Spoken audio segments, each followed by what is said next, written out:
যোগী তার আবশ্যকতা রেখেছে কোন আধারে, অনাবশ্যক ব্রহ্ম আত্মা তব কোথায়। নিশ্চয় আত্মা অনাবশ্যক, অবস্থান তার ব্যাপক।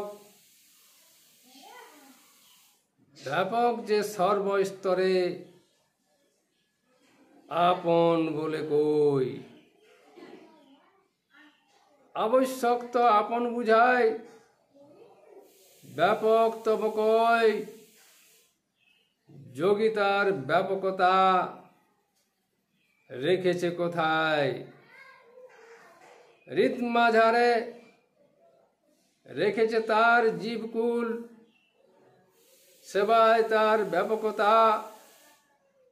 সুস্থ অসুস্থ জীব সমপরি।